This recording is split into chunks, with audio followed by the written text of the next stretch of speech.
Hey guys, Desletter Magic here, and 'tis the season to be showing off fun deck lists and, well, playing on Arena, because that's the hot new thing. Although, I mean, obviously, don't abandon F&M, playing with people is way more fun, especially when there's junk food involved. But I wanted to show off some of my decks here, which, by the way, look at all the free decks I got, that's crazy. People are saying, yeah, the first 5 are weak, but yeah, I mean, you keep playing, you get all these for free. I didn't build none of these. My stuff started right here. So the one I want to show off today is Jolly Green Giant. It is very gimmicky, very fast, very easy. You actually could build it for F&M pretty cheaply, kinda, and it wins. It wins a certain portion of the time. I wouldn't put that portion above 75%, but let's just say it has a blatant weakness. And honestly, it'll probably become apparent without gameplay. So, yeah, we got Llanowar Elves. There's your ramp. There's Prey Upon. That's your removal. Drover of the Mighty, there's your ramp. Then you got Druid of the Cowl, there's your ramp. You can see where this is going. Rabid Bite, there's your removal, and it even takes down flyers. That's why you should always run Rabid Bite instead of Plummet. Then we got, well, if you have enough creatures. Titanic Growth, that's ambush, so it's kind of removal, but it's also kind of a finisher, and it also kind of has synergy with, like, Trample. So it's just good, but I had to trim it to 2. I mean, by the way, this whole deck list is super not tight. I mean, this is Arena. Do I even have to say it? I would build this a little bit differently if I had my free choice of whatever I wanted.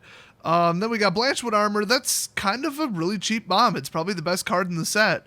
Well, honestly, M19 probably best card in the deck as far as efficiency for costs.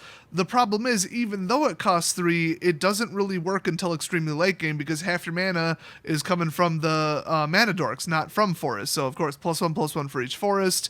A little bit rough. But it works. I mean, you could take a Llanowar Elves and swing for like 6. I mean, it does work. Then we got Gift of Paradise. That's still ramp. It's ramp with life gain, which is really nice because you're going to get hit a little bit with this. Celestial Locket. That's card draw late game. Nice option. And then also ramp. A lot harder to destroy ramp, too. I really honestly should probably find a way to work in 4 of them.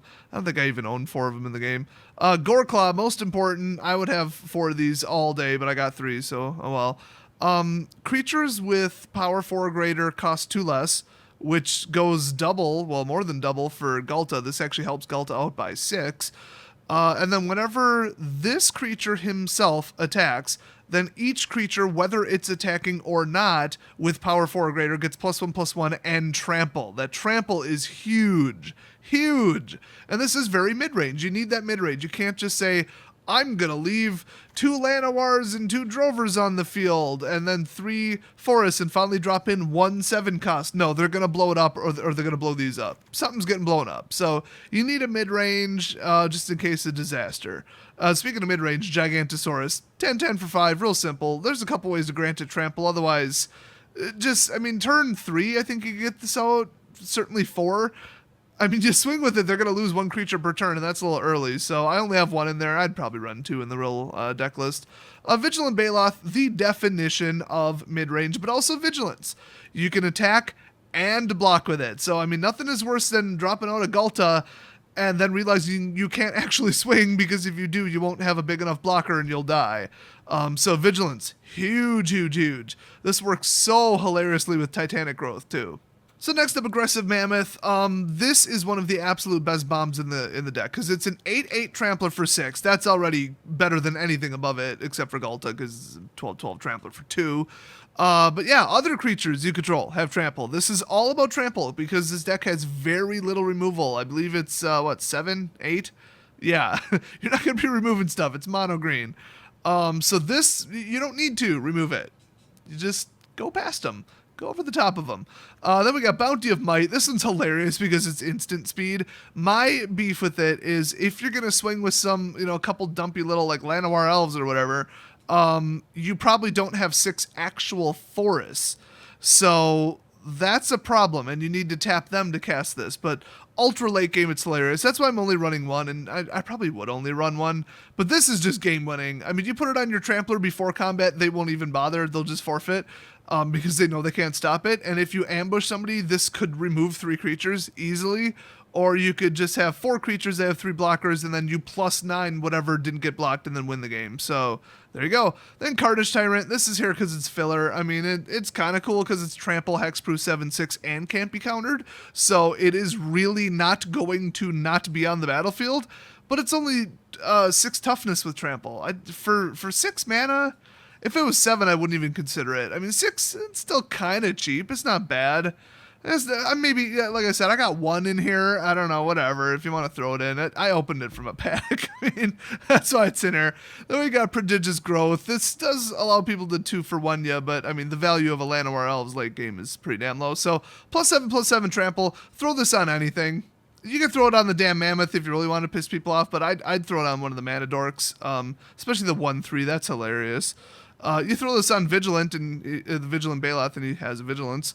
And then Gulta, which I could have sworn I had 3 in here. That's weird. I probably wouldn't even go 4, because the Mana Dorks all have like 1 attack. It doesn't really help all that much. You have to have something mid-range out and a good deal of Forest, or 2 mid-range out. So, or a bomb, and then you drop him in for free, and he's legendary. So 2 or 3 is the right number. Then 23 Forest seems to be the right number. You're right about there. So it's just ramp and run them over. It's real simple. You either win or you don't. And the funny thing is, this can win on turn 5 so easily if it goes perfect. Just like most stupid gimmicky all-in single-purpose decks, although this is dynamic because it has 8 force fight removals, it loses to, well, other gimmicks like all Death Touch. God, I went up against that. Literally the whole deck was Death Touch. That was weird. I'm not sure why they bothered. Seems like a bad use of wild cards, but it stopped this deck.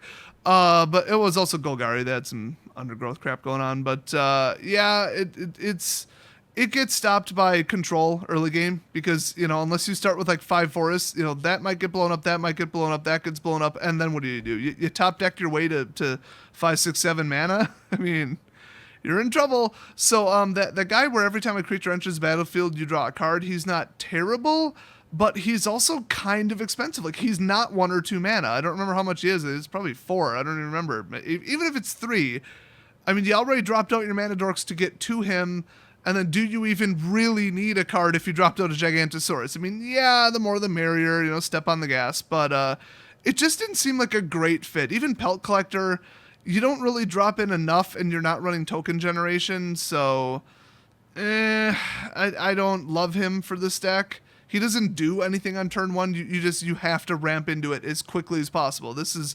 100% suicide blitz right here in deck form. But you know, build whatever you want. I mean, it's just an archetype. You can tweak it. You can put in 4 lockets. I don't care, whatever. You know, take out 2 Llanowars. I don't know, that's a 3 cost. That's a 1 cost. I might not do that. But I did take out the 3 cost that fetches a land. Like, that's cool because it fetches the land and then you've got a chump blocker. But it costs 3. Too hard to get there. Replace it with Drover, which occasionally gets the benefit of +2/+2. So you can see what this does. I'm not even going to upload gameplay. It's obvious as hell. The funny thing is this chart. This is pretty good.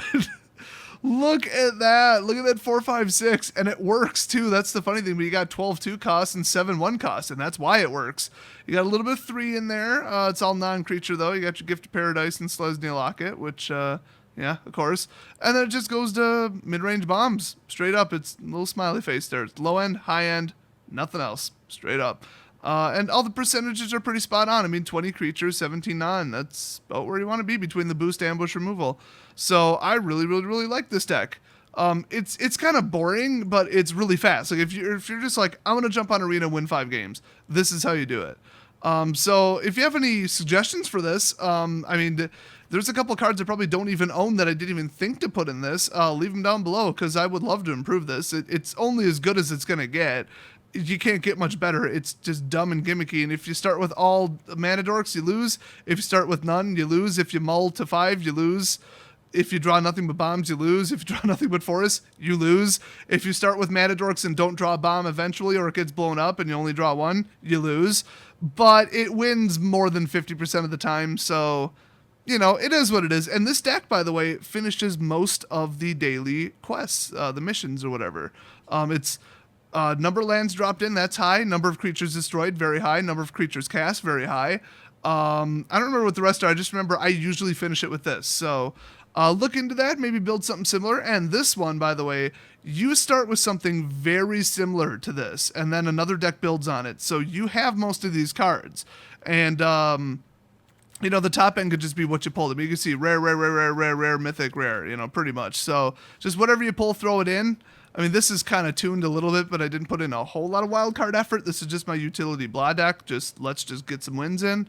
But it won a lot on stream, and it's still kind of fun to play. I mean, I don't like boring decks. I like interactive, you know, interesting ones, but it is what it is. So leave any comments, improvements, suggestions, or your version of it that you run, anything down below in the comment section. Thanks for watching. Watch for some more deck techs in the very near future, because I got to show off the other ones, which are clearly very oddly named, as people pointed out on my live stream. And I will see you guys next video.